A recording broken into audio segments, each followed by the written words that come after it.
Hello, in this video we are going to look at the creation of a reference query.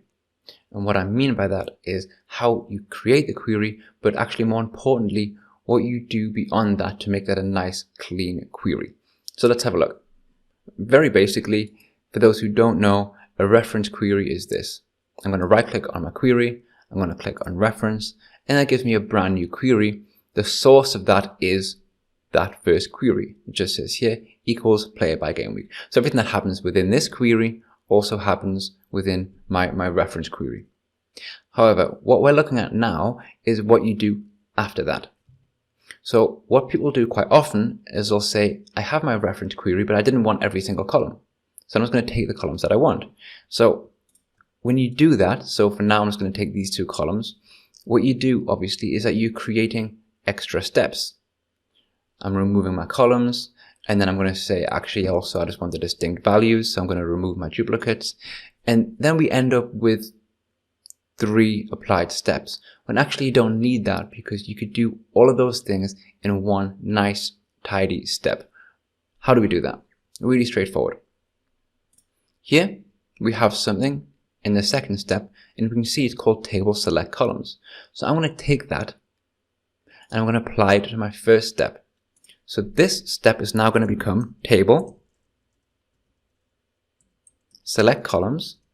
I'm going to open up a bracket, and then all I need to do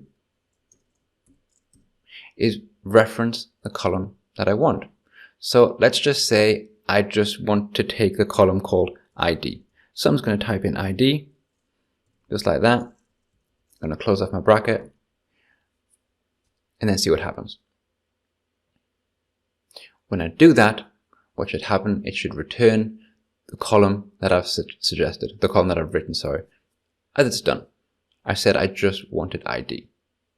Brilliant, that's what happened. But what's really cool about that is that if I change that, if I want to add more or just remove that one completely and replace it with a different one, I don't have to type it anymore. What I can now do is go to the first applied step and double click and simply select it manually. I can just say, okay, actually I wanted ID, and I also wanted was home. So now we have those 2 columns in one step. Not like before we had to do the first step and then we did the second step. Just in one step we have those 2 things using table select columns.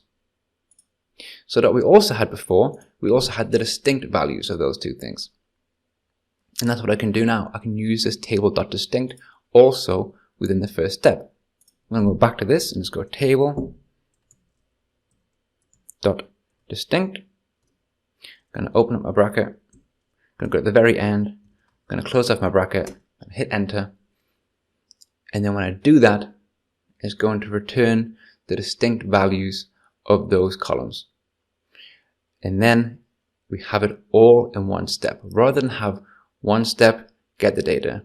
Next step, take the columns away. Next step, get the distinct values. We have it in one nice, tidy step. Now, of course, I can remove this because we don't need it anymore. And that's it.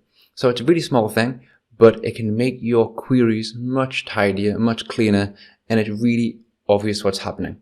You can see straight away, table distinct, select columns, the name of the query, and then the 2 columns that you've used. It's fantastic. I hope that helps. Maybe saves you some time, at least learn something. If you liked it, or you know of a better way, or you don't like it, feel free to write it in the comments as ever.